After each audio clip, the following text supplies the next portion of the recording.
안녕하세요. 교사 아카데미입니다. 강의 시작하도록 합니다. 율법의 하나님 이제 11과 이제 속죄제, 속건제에 대해서 함께 보도록 하겠습니다. 속죄제물 이제 두 번째 시간이죠. 이번 주에는 이제 주제가 두 개로 되어 있는데 그 중에 하나입니다. 마음을 정결하게 하려면 속죄해야 합니다. 본문 레위기 말씀부터 읽어드립니다. 만일 누구든지 저주하는 소리를 듣고서도 증인이 되어 그가 본 것이나 알고 있는 것을 알리지 아니하면 그는 자기의 죄를 져야 할 것이요 그 허물이 그에게로 돌아갈 것이며 만일 누구든지 부정한 것들 곧 부정한 들짐승의 사체나 부정한 가축의 사체나 부정한 곤충의 사체를 만졌으면 부지중이라고 할지라도 그 몸이 더러워져서 허물이 있을 것이요 만일 부지 중에 어떤 사람의 부정에 닿았는데 그 사람의 부정이 어떠한 부정이든지 그것을 깨달았을 때에는 허물이 있을 것이요 만일 누구든지 입술로 맹세하여 악한 일이든지 선한 일이든지 하리라고 함부로 말하면 그 사람이 함부로 말하여 맹세한 것이 무엇이든지 그가 깨닫지 못하다가 그것을 깨닫게 되었을 때에는 그중 하나에 그에게 허물이 있을 것이니 이 중 하나의 허물이 있을 때에는 아무 일에 잘못하였노라 자복하고 그 잘못으로 말미암아 야훼께 속죄제를 드리되 양떼의 암컷 어린 양이나 염소를 끌어다가 속죄제를 드릴 것이요 제사장은 그 허물을 위하여 속죄할지니라. 만일 그의 힘이 어린 양을 바치는 데에 미치지 못하면 그가 지은 죄를 속죄하기 위하여 산 비둘기 2마리나 집 비둘기 새끼 2마리를 야훼께로 가져가되 하나는 속죄제물을 삼고 하나는 번제물을 삼아 제사장에게 가져갈 것이요 제사장은 그 속죄제물을 먼저 드리되 그 머리를 목에서 비틀어 끊고 몸은 아주 쪼개지 말며 그 속죄제물의 피를 제단 곁에 뿌리고 그 남은 피는 제단 밑에 흘릴지니 이는 속죄제요 그 다음 것은 규례대로 번제를 드릴지니 제사장이 그의 잘못을 위하여 속죄한즉 그가 사함을 받으리라. 만일 그의 손이 산비둘기 2마리나 잿비둘기 2마리에도 미치지 못하면 그의 범죄로 말미암아 고운 가루 10분의 1 에바를 예물로 가져다가 속죄 제물로 드리되 이는 속죄제인즉 그 위에 기름을 붓지 말며 유향을 놓지 말고 그것을 제사장에게 가져갈 것이요 제사장은 그것을 기념물로 한 웅큼을 가져다가 제단 위 야훼의 화제물 위에 불사를 지니 이는 속죄제라. 제사장이 그가 이 중에서 하나를 범하여 얻은 허물을 위하여 속죄한즉 그가 사함을 받으리라. 그 나머지는 수제물같이 제사장에게 돌릴지니라. 상당히 길죠. 이 히브리서 말씀도 봅니다. 이는 죄를 위한 짐승의 피는 대제사장이 가지고 성소에 들어가고 그 육체는 영문 밖에 불사람이라. 그러므로 예수도 자기 피로써 백성을 거룩하게 하려고 성문 밖에서 고난을 받으셨느니라. 여기 보게 되면 이제 그 속죄제에서 이제 우리가 오인하는 것 중에 하나는 이제 하나님께 속죄를 드린다라고 하기 때문에 죄에 대한 제사로서 이해를 하기 쉬운데 물론 이제 죄에 대한 제사죠. 죄에 대한 제사인데 우리가 이제 죄를 지었을 때는 번제에 대해서 이제 대하게 된 것이고 속죄제는 오히려 그것과는 좀 차이가 나는 것이 부작위라는 표현도 맞겠네요. 그러니까 자기적이지 않은 여러 가지 이제 죄에 대해서 또 우발적인 죄에 대해서 충동적인 죄에 대해서 이제 대가를 치르게 되는 것을 이제 보여주고 있습니다.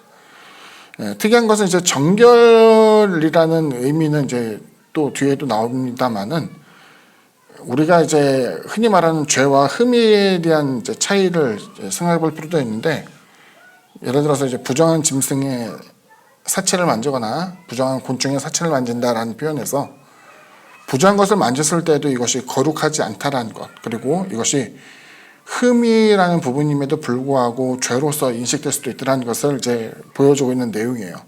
그러니까 우리가 흔히 죄를 지었다라고 이야기할 때는 어떤 행위를 하게 됨으로써 그에 어떤 결과에 대한 것도 있게 되겠지만은 사실 부정한 것과 함께 마주하거나 이제 만지고 또 접촉하게 되는 것도 죄가 될 수 있다는 것은 우리가 여러 가지 경각심을 이제 갖게 되는 것이죠. 속죄제가 이와 같은 부지불식에 대한 죄에 대해서 이제 언급하게 된다면은 우리가 할 수 있는 변명에 대한 여지는 사실 없다라고 생각이 됩니다. 몰랐어요. 이런 것은 제가 잘 알지 못했습니다.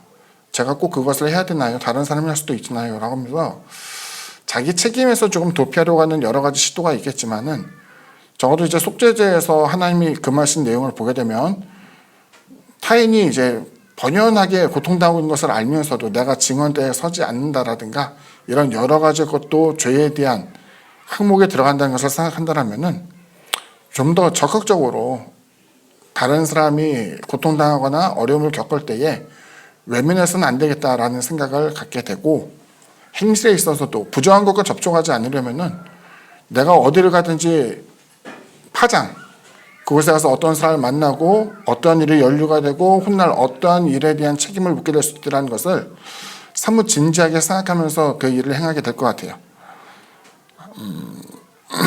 속죄 제물은 이제 내용을 보게 되면 제물의 많고 적음에 따라 다양하게 이루어집니다. 많게는 이제 양, 염소 이런 것으로 되고, 적게는 이제 10분의 1 에바라고 표현돼 가지고 다양하게 이루어지는데, 저는 이걸 좀 바꿔서 생각한다면은 아무리 가난한 자라 할지라도 하나님께서는 그 속죄 제물에 대해서 면제하지 않고 반드시 이것을 바쳐야 된다는 것을 통해 가지고, 항상 이제 머릿속에 우리가 인식해야 되는 것은 죄라는 것은 항상 어떤 식으로든 대가를 지불한다. 흔히 하나님이 다 용서해 주셨잖아요. 맞아요. 하나님 용서해 주셨어요. 하지만 제물을 바치는 데 있어서 나의 재산상의 피해가 반드시 발생하고, 피 흘림에 있어서 이것은 사실 내가 당해야 될 그와 같은 대가였다는 것을 떠올리게 된다면은 그 죄에 대해서는 다시 한번 생각할 수 있을 것 같다, 생각이 듭니다. 마지막으로 이제 주님의 죽음이 속죄제의 정결 예식과 관련되었다는 것을 이제 생각해 보면서, 영문 밖에서 죽임을 당하신 주님, 그리고 여기서 보게 되면은 이제 흔히 말하는 제사를 드리게 될 때에 지성소라든가 이런 하나님께서 계시는 거룩한 장소가 아니라 다른 곳에서 그 제물이 죽임을 당했다는 그 모습도 1년 이제 연관된 것으로 이제 볼 수가 있습니다. 자, 두 번째 주제죠. 양심을 정결하게 하려면 속죄해야 합니다. 이것도 이제 본문 말씀이 좀 길어요. 레위기 말씀, 히브리서 말씀을 읽어드립니다. 야훼께서 모세에게 말씀하여 이르시되 누구든지 야훼의 성물에 대하여 부지중에 범죄하였으면 야훼께 속건제를 드리되 내가 지정한 가치를 따라 성소의 세겔로 몇 세겔 은에 상당한 흠없는 순양을 양떼 중에서 끌어다가 속건제로 드려서 성물에 대한 잘못을 보상하되 그것의 5분의 1을 더하여 제사장에게 줄 것이요 제사장은 그 속건제의 순양으로 그를 위하여 속죄한 즉 그가 사함을 받으리라. 만일 누구든지 야훼의 계명 중 하나를 부지중에 범하여도 허물이라 벌을 당할 것이니 그는 내가 지정한 가치대로 양떼 중 흠없는 순양을 속건제물로 제사장에게로 가져갈 것이요 제사장은 그가 부지중에 범죄한 허물을 위하여 속죄한 즉 그가 사함을 받으리라. 이는 속건제니 그가 야훼 앞에 참으로 잘못을 저질렀음이니라. 히브리서 말씀입니다. 염소와 황소의 피와 및 암송아지의 죄를 부정한 자에게 뿌려 그 육체를 정결하게 하여 거룩하게 하거든 하물며 이제 영원하신 성령으로 말미암아 흠없는 자기를 하나님께 드린 그리스도의 피가 어찌 너희 양심을 죽은 행실에서 깨끗하게 하고 살아계신 하나님을 섬기게 하지 못하겠느냐. 내용을 보게 되면 이제 흠없는 순양으로서 제물이 이제 확정됩니다. 앞서 얘기했던 것처럼 야훼의 성물에 대해서 부지중에 범죄한 사람, 그리고 야훼 계명 중 하나를 부지중에 범하였을 때에 이것은 이제 하나님께서는 이제 순양으로 이제 확정된 제물을 바치라고 이제 요구하셨습니다. 앞서 얘기했던 속건제와 좀 다르죠. 속건제는 이제 제물의 많고 적음에 따라서 적은 것, 뭐 산비둘기 2마리, 지피둘기 새끼 2마리, 혹은 그것도 안 되면은 10분의 1 에바로서 바치게 되는데, 하나님의 것을 도적질한 혹은 하나님의 계명을 이제 부지불식간에 어기게 된 그와 같은 사람들은 순양이라고 하는 상당히 큰 제물을 바쳐야 되는 것을 보여주고 있죠. 게다가 이제 여기서 보게 되면 하나님께 바쳐진 것에 대한 성물에 대한 죄에 대해서는 5분의 1을 더하게 함으로써 이것에 대해서 하나님께서는 간과하지 아니하시고 그것에 대한 적절한 배상이 이루어지도록 한 것을 이제 보여주고 있습니다. 중요한 것은 이제 속죄제와 속건제는 부지불식간에 이루어진 죄에 대해서 이야기하는 거예요. 고의로서 하게 되면 그 죄는 크죠. 그러니까 우리가 흔히 생각할 때에 하나님께서 올해 속죄제, 속건제 이것을 이야기할 때에 내가 모르고 지은 죄에 대해서 하나님께서는 그냥 그것에 대한 대가만 받고 끝나겠지라고 생각하겠지만 그렇지 않고, 우리가 고의적으로 지은 죄는 더 하겠지만 그렇지 않은 부지불식간에 이루어진 죄라 할지라도 이것에 대해서 하나님께서 반드시 찾으신다는 것을 우리가 보여주고 있죠. 많은 재물이 정결함의 이유가 된다고 한다면은 제가 생각하기에 부자들은 언제나 깨끗할 수 있죠. 뭐냐면은 순양이야 뭐 자기가 갖고 있는 많은 물질 중에서 드릴 수 있는 것 같은 내용이니까. 하지만 제물의 피가 우리에게 있어서 선결의 이유가 될 수는 없죠.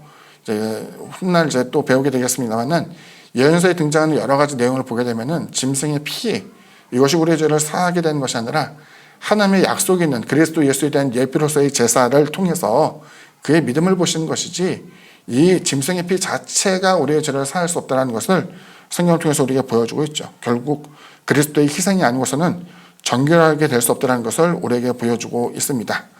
감사합니다. 다음 주에 또 건강한 모습으로 뵙겠습니다.